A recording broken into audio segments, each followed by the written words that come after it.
말씀 통해서 재림을 기다리는 삶의 자세라는 제목으로 말씀 함께 나눕니다. 제 자녀들이 어렸을 때 제가 퇴근하고 집에 돌아오면 아이들은 언제나 현관까지 나와 저를 반갑게 맞아주었습니다. 특히 아들 같은 경우에는 저를 현관에 세워두고 거실 맨 끝까지 가서 거기서부터 전력으로 질주하여 저에게 점프해서 제 품에 안기곤 했습니다. 그건 반가움의 표시였고 또 아빠를 좋아한다는 사인이었습니다. 자녀들이 항상 저를 반갑게 환영해 주니 저는 집에 들어갈 시간이 되면 아이들 볼 생각에 언제나 기분이 좋았습니다.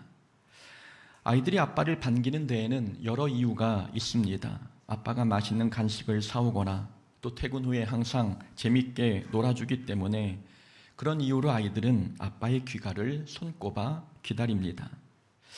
저는 아이들과 놀아줄 때면 진심으로 놀아주는 편입니다.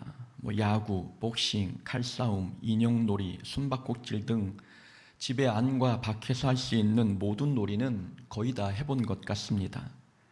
특히 제일 기억에 남는 놀이는 일명 아빠 놀이터라고 하는 게임입니다. 놀이터에 가면 여러 놀이기구가 있지 않습니까?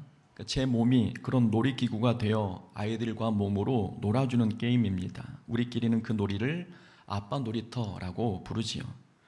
그렇게 놀아주다 보니 아이들은 아빠가 집에 오기만을 기다리는 것입니다. 그런데 만약 이런 일이 있게 된다면 어떻게 될까요? 아빠가 멀리 출장을 간 사이 엄마가 아이들에게 아빠에 대해서 잘못된 정보를 전달한다면 어떤 현상이 일어날까요? 얘들아, 아빠가 평소에 너희들과 재밌게 놀아주지만 사실 아빠는 재밌는 사람이 아니라 무서운 분이야. 아빠는 너희들과 놀아주면서 너희들이 뭘 실수했는지 다 기억하고 계시고 너희들이 몇 번 싸웠는지 그리고 아빠가 없는 동안 엄마 말을 얼마나 안 들었는지 다 적어놓고 계셔. 너희들은 못 봐서 모르겠지만 엄마가 보니까 아빠가 몰래 문틈으로 너희들의 행동을 지켜보고 계시더라. 언젠가 너희들의 모습을 보고 아빠가 몹시 화가 난 적이 있었어. 지금도 아빠가 출장을 오래 다녀오신다고 말씀하셨지만 사실 이틀 뒤에 갑자기 나타나실 거야. 너희들이 방심할 때 예고 없이 오실 건데 그때는 아빠가 회초리를 들고 지금까지 벼르고 벼렀던 일들에 대해서 무섭게 야단치실 거야. 하지만 아빠가 야단치시기 전에 너희 중 몇 명은 안전한 곳으로 피신시킬 거야. 만약 너희가 그 몇 명 안에 포함되지 못하면 너희는 무서운 책망을 피하지 못하게 될 거야. 그러니까 얘들아, 아빠가 편하다고 마음대로 행동하지 말고 아빠 오시기 전에 신발도 가지런히 정리하고 방도 깨끗이 치우고 숙제도 미리 다 해두는 게 좋을 거야. 아이들이 이런 말을 듣는다면 어떤 감정이 들까요? 아빠는 이제는 더 이상 친절한 사람이 아니라 무서운 사람, 공포의 사람이 되지 않겠습니까? 아이들은 아빠에게 까불었던 자기의 행동을 후회하면서 자책할 것이고 아빠가 자신에 대해서 어디서부터 어디까지 알고 계시는지 혹 이전에 동생과 싸웠던 걸 아직도 기억하고 있는 것은 아닌지 늘 조마조마하는 마음으로 지낼 것입니다. 그런 상황에서는 출장 가신 아빠가 늦게 오시거나 아니면 아예 돌아오지 않았으면 하는 바람을 갖게 됩니다. 그런데 갑자기 멀리서 엘리베이터 열리는 소리가 들리고 아파트 복도를 걸어오는 아빠의 발걸음 소리가 들리기 시작한다면 아이들은 어떻겠습니까? 얼굴이 노래지면서 보던 TV를 끄고 방으로 모두 숨어 들어갈 것입니다. 아빠가 집에 왔는데 아무도 반기지 않고 긴장한 표정으로 공부하는 척을 한다면 아빠 마음은 섭섭하지 않겠습니까? 아빠는 아이들을 주려고 양손 가득히 간식을 준비해 왔는데 아이들이 저건 미끼일 거야. 분명 뒷주머니에 회초리가 있을 거야 라고 의심의 눈초리로 바라본다면 아빠는 마음이 아플 것입니다. 많은 사람들이 예수님의 재림을 이런 식으로 기다리고 있습니다. 예수님은 위로와 멸관을 주시려고 오시는데 그래서 예수님의 재림을 생각하면 기쁘고 즐거워야 하는데 어떤 사람들은 예수님의 재림을 두려움과 공포로 생각하고 있습니다. 마치 아빠가 출장에서 돌아오지 않기를 바라는 아이들처럼 예수님의 재림을 반기지 않는 사람들이 있습니다. 재림에 대한 잘못된 가르침이 예수님의 재림을 공포의 시간으로 바꿔버린 것입니다. 특히 시한부 종말론과 잘못된 휴거설은 예수님의 재림을 공포의 시간이 되게 했습니다. 시한부 종말론이란 예수님의 재림 시기를 특정 날짜로 정해놓는 것을 말합니다. 시한부 종말론자들은 성경을 억지로 해석하거나 하나님께 직접 날짜를 계시받았다는 식으로 재림의 때를 정합니다. 이렇게 재림의 날짜를 정해놓고 공포심을 조장해 성도들의 신앙을 흔들어 놓는 것이 시한부 종말론의 특징입니다. 우리나라에서도 시한부 종말론으로 인해 사회적으로 큰 파장이 있었던 적이 있었습니다. 바로 1992년 10월 28일에 예수님이 재림한다고 주장했던 다미 선교회 사건입니다. 다미 선교회의 다미라는 단어는 다시 오실 예수님을 기다린다라는 뜻입니다. 다미 선교회의 이장님 목사는 다니엘서와 요한계시록에 나오는 예언을 억지로 숫자와 연도로 계산해서 1992년 10월 28일이라는 날짜를 끌어냈습니다. 이장님은 92년 10월 28일 밤 12시가 되면 예수님이 재림하시고 성도들은 휴거될 것이라고 주장했습니다. 휴거란 예수님께서 재림하실 때에 성도들이 공중으로 들려 올라가는 사건을 의미합니다. 이 가르침은 한국교회 전체를 크게 흔들었고 사회적으로 엄청난 파장을 불러왔습니다. 1992년 10월 28일 여러 방송국이 다미 선교회를 찾았습니다. 예수님의 재림과 휴거 현장을 촬영하기 위해서였습니다. 이때 모여든 취재진만 200여 명이 되었습니다. 초저녁부터 흰옷을 입은 성도들이 교회로 들어가는 장면이 TV 장면에 그대로 송출되었습니다. 마포구의 다미 선교회에 모인 수는 대략 1000명가량이었고 전국 155개 지부에 모인 숫자까지 합하면 대략 8200여 명이었습니다. 자정이 가까워지자 성도들은 더욱 뜨겁고 간절하게 기도했습니다. 성도들의 얼굴은 기대와 긴장으로 가득 차 있었지요. 드디어 12시 정각이 되었습니다. 순간 찬송 소리도 기도 소리도 없이 정적이 이어졌습니다. 아무 일도 일어나지 않은 것입니다. 당시 상황을 보도한 신문 기사의 내용은 이러했습니다. 자정이 되었지만 상공이나 현장에서 예수님이 나타나지 않자 신도들이 당혹스러워하는 표정이었다. 이 기사대로 어떤 사람들은 그대로 주저앉아 울거나 멍하니 앉아 있었습니다. 또한 어떤 사람들은 강대상을 뒤집어 엎고 난동을 부렸으며 많은 신도들이 얼굴을 가린 채 교회를 빠져나왔습니다. 놀라운 사실은 이장님 목사는 예수님의 재림을 주장해 놓고 정작 본인은 성도들의 헌금으로 건물 여러 채를 매입했다는 점입니다. 건물을 매입했다는 것은 본인도 예수님의 재림을 믿지 않았다는 방증이지 않습니까? 그래서 경찰은 이장님을 사기 혐의로 구속했습니다. 예수님께서는 그날과 그때는 아무도 모른다고 마태복음 24장에서 분명히 말씀하셨습니다. 그런데도 사람들은 시한부 종말론에 쉽게 미혹되고 있습니다. 잘못된 종말론이 불러오는 공포와 두려움 때문입니다. 예수님의 재림이 위로와 소망이 되어야 하는데 누군가 예수님의 재림을 가지고 공포심을 조장한다면 그건 잘못된 가르침입니다. 또한 예수님의 재림을 통해 재산을 바치게 하고 집단 생활을 강요한다면 그 가르침도 거짓말입니다.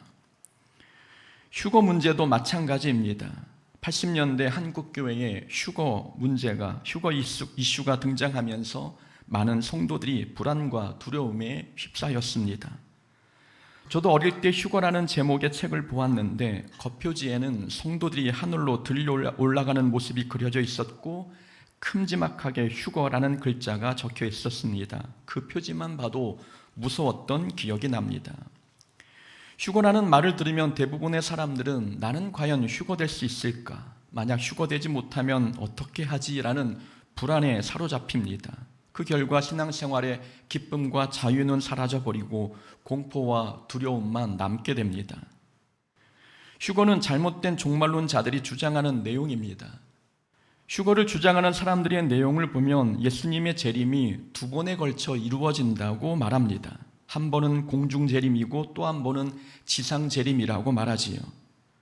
예수님의 공중재림은 비밀리에 임하게 되는데 이때 믿는 자들이 은밀하게 휴거된다고 주장합니다. 이걸 은밀한 휴거라고 말하는데 자고 일어나면 갑자기 사라진 자들이 생겨난다는 것이지요.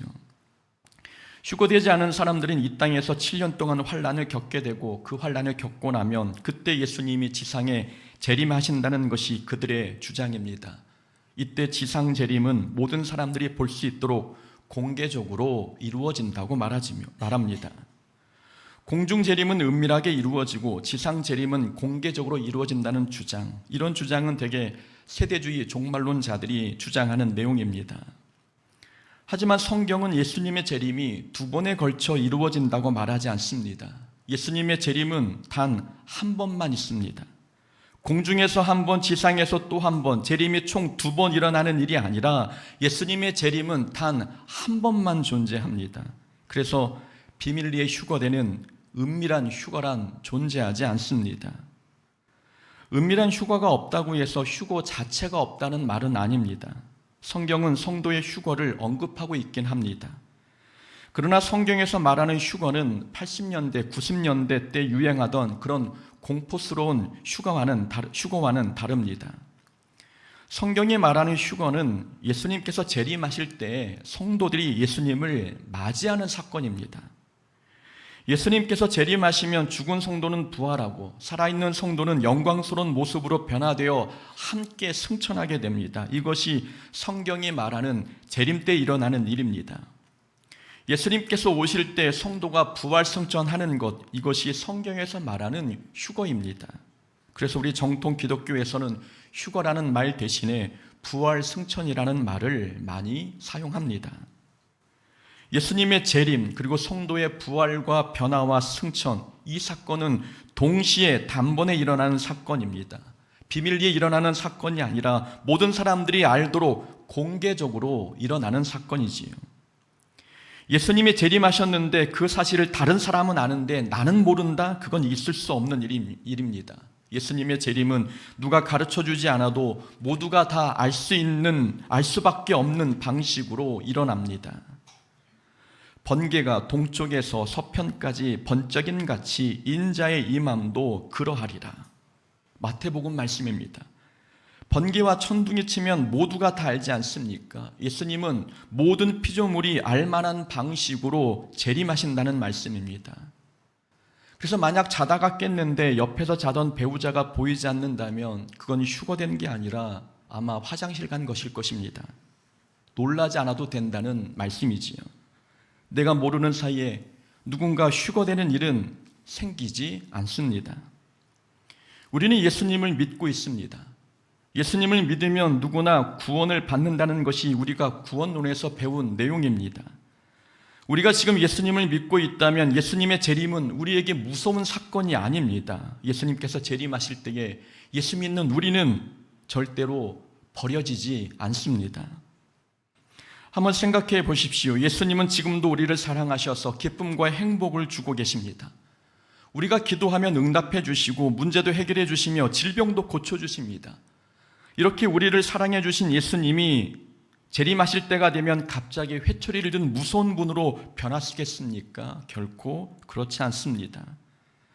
출장을 마치고 돌아온 아빠가 여전히 나를 사랑하는 아빠의 모습으로 오시는 것처럼 이 땅에서 우리를 돌보신 예수님도 재림 때가 되어도 여전히 사랑의 주님으로 오십니다. 한 손에는 우리를 위해 예비하신 생명의 멸관을 들고 또 다른 한 손에는 우리의 수고를 기억하시며 주실 상급을 들고 오십니다. 그리고 믿음을 지키느라 애쓴 우리를 따뜻하게 안아주시고 위로해 주십니다.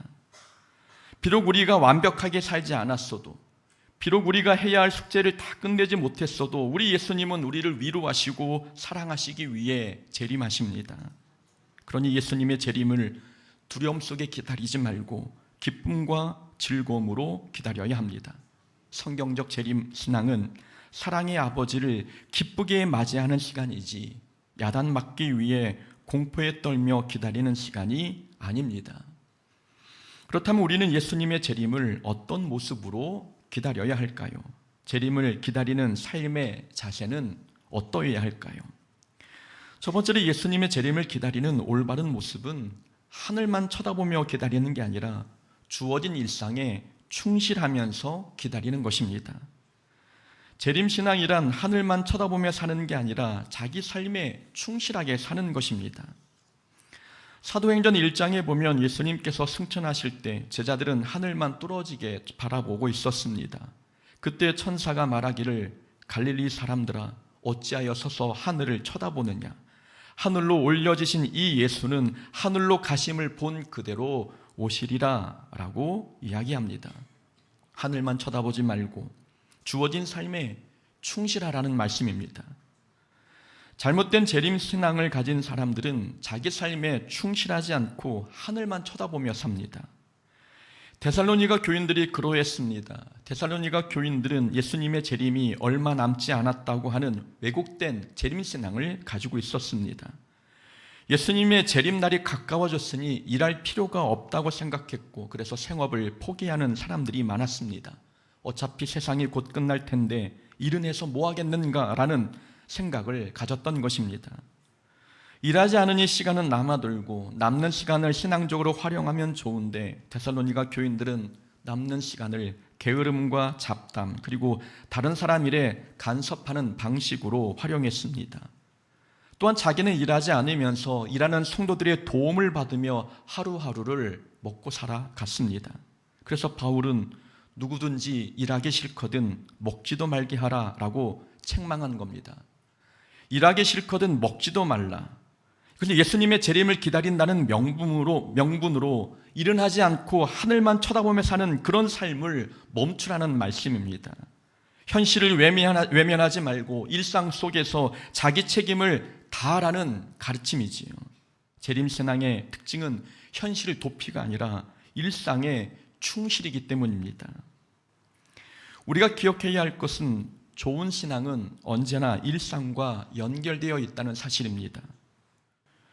교회 일을 한다고 해서 가정을 소홀히 하거나 직장일에 최선을 다하지 않는다면 그건 좋은 신앙이 아닙니다.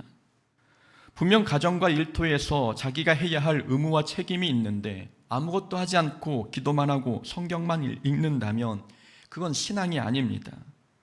하나님과 친밀한 사람일수록 또 신앙이 좋은 사람일수록 자기 삶에 최선을 다하고 맡은 일에 책임을 다합니다. 신앙은 언제나 일상과 연결되어 있기 때문입니다. 재림신앙도 마찬가지입니다. 올바른 재림신앙은 일상과 연결되어 있습니다.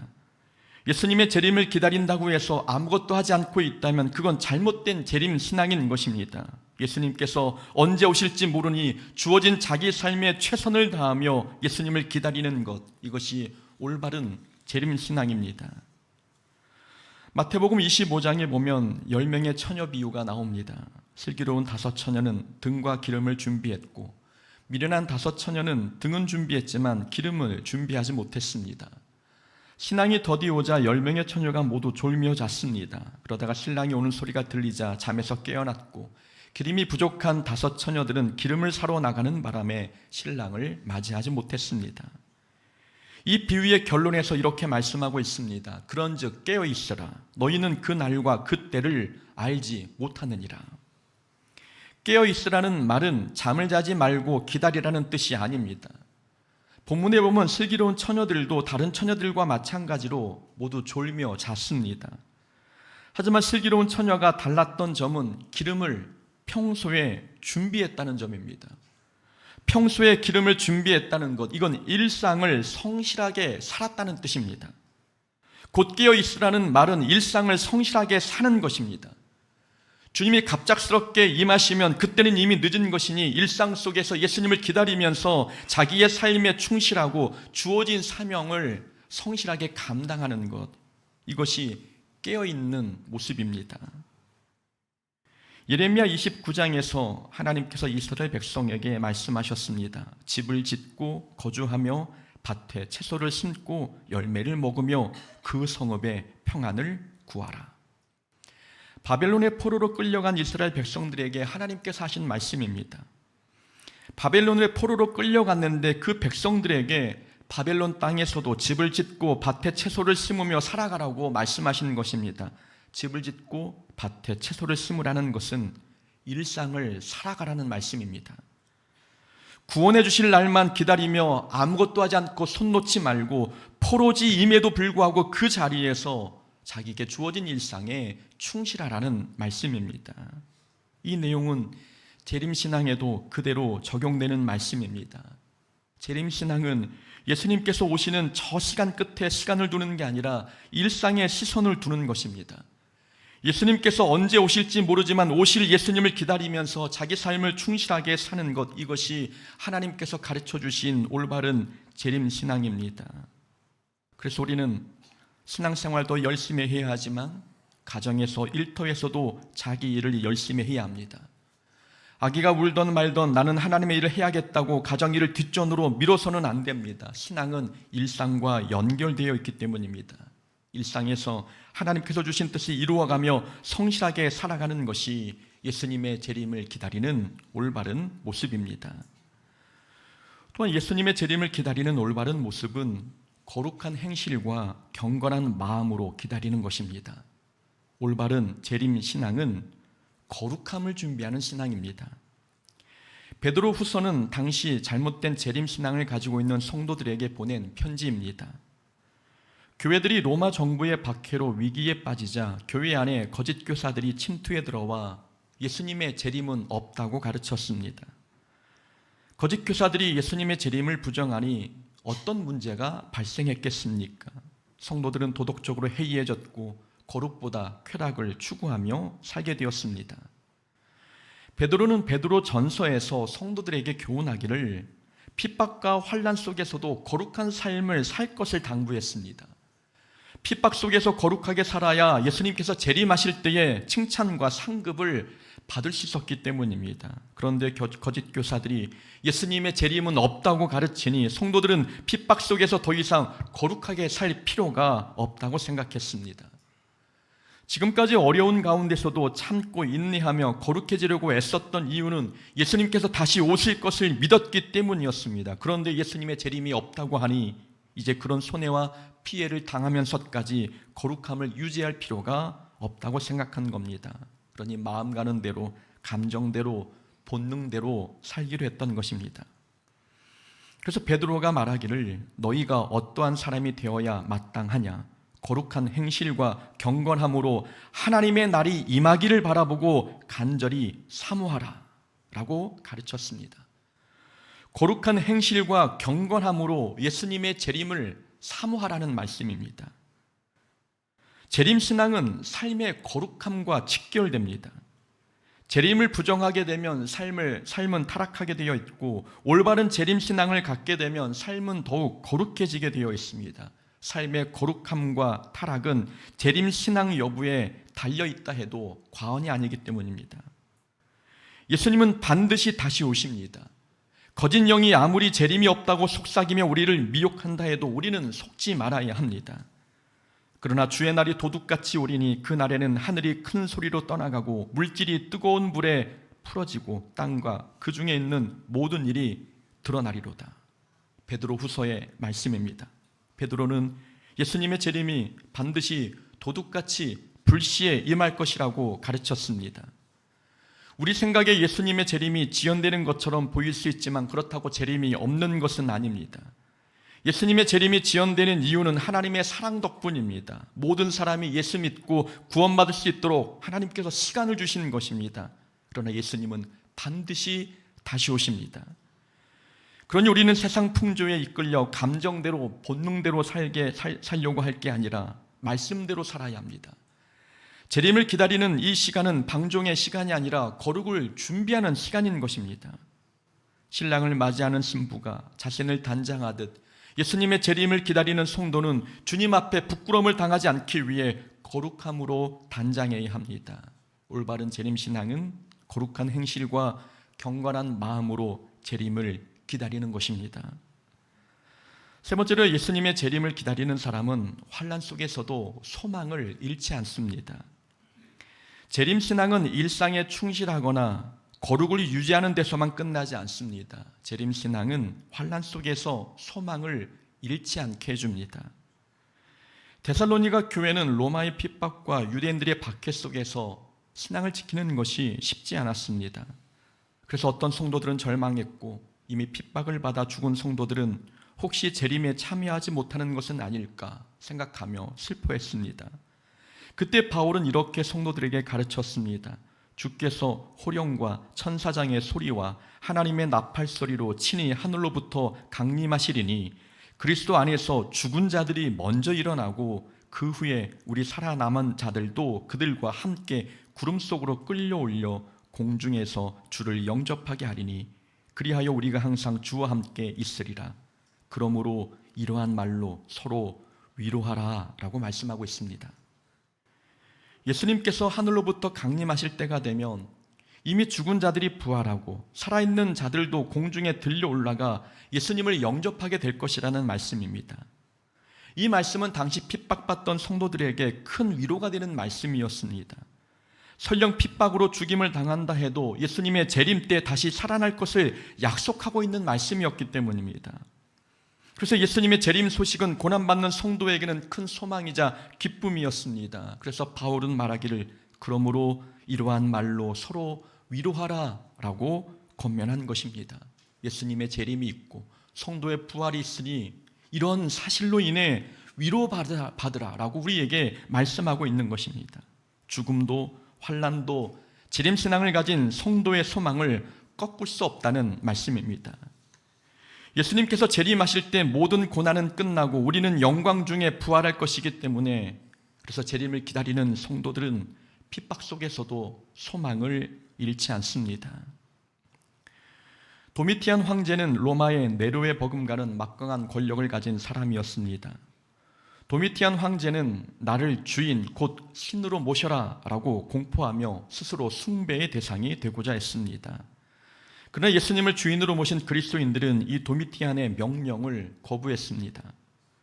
도미티안 황제는 그리스도인을 모두 제거하기로 결심했습니다. 기독교인을 모두 몰살시켰고 마을을 불태웠으며 포로로 잡은 성도들은 모두 사자의 밥이 되게 했습니다. 이러한 박해가 도미티안 황제 이후에도 지속되었는데 3년도 아니고 무려 3세기 동안 계속되었습니다. 그리스도인들은 피할 곳이 없자 지하로 숨어 들어갔습니다. 그곳이 바로 지하 무덤인 카타콤입니다. 미로처럼 얽힌 카타콤은 로마 병정을 따돌리기에 적합했습니다. 이 카타콤은 그리스도인의 피난처였고 예배 장소였으며 죽은 동료들의 무덤이었습니다. 이 카타콤 벽에는 성도들이 남긴 수많은 그림과 비문들이 있습니다. 한 무덤에 이런 내용의 비문이 있었습니다. 하나님의 종 실리시아의 셉티머스 프레텍타터스, 가치 있는 삶을 살다. 하나님, 저는 당신을 이곳에서 섬긴 것을 후회하지 않습니다. 오히려 당신의 이름에 감사드립니다. 33년 6개월을 살고 주님께 영혼을 드립니다. 라는 비문이었습니다. 오랜 세월, 33년 6개월, 오랜 세월 지하에 살다가 죽음을 맞이했어도 하나님께 감사하는 삶을 살았음을 보여주고 있습니다. 또 다른 벽면에는 아버지가 아들에게 남긴 것 같은 글이 있었습니다. 울지 마라 사랑하는 아들아, 죽음은 영원한 것이 아니란다. 눈물 흘리는 아들에게 부활과 천국을 알려주는 가르침이지 않습니까? 수많은 그리스도인들이 핍박 속에서도 이렇게 믿음을 잃지 않았던 이유는 재림의 소망이 있었기 때문입니다. 예수님이 다시 오시면 부활할 것을 믿었기에 환난과 핍박 속에서도 절대 낙심하지 않았던 것입니다. 오늘 우리의 삶에도 환난과 고난이 있습니다. 경제적인 어려움, 건강의 문제, 신앙 때문에 받는 조롱, 이 시대에 우리가 겪는 환난들입니다.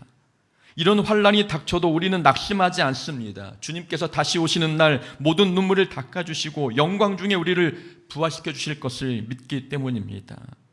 핍박 속에서도 소망을 잃지 않는 이유는 우리에게는 재림신앙, 부활신앙이 있기 때문입니다. 예수님은 재림의 때를 알려주지 않으셨습니다. 그러니 은사가 출중한 사람이 계시를 보고 예언을 말한답시고 우리에게 재림 날짜와 시간을 가르쳐 준다면 여러분 속지 마십시오. 그 사람은 가짜입니다. 또는 우리에게 종말에 대한 공포심을 조장해 신앙의 자유와 행복을 빼앗고 있다면 그 사람 또한 가짜입니다. 예수님은 우리를 무섭게 하시려고 재림하시는 분이 아니라 우리를 위로하시고 사랑하시기 위해 오십니다. 그러니 예수님의 재림을 기다리며 주어진 일상에 최선을 다하고 거룩함과 경건을 유지하며 환난을 당해도 소망을 잃지 않아야 합니다. 그렇게 살아가는 것이 올바른 재림신앙입니다.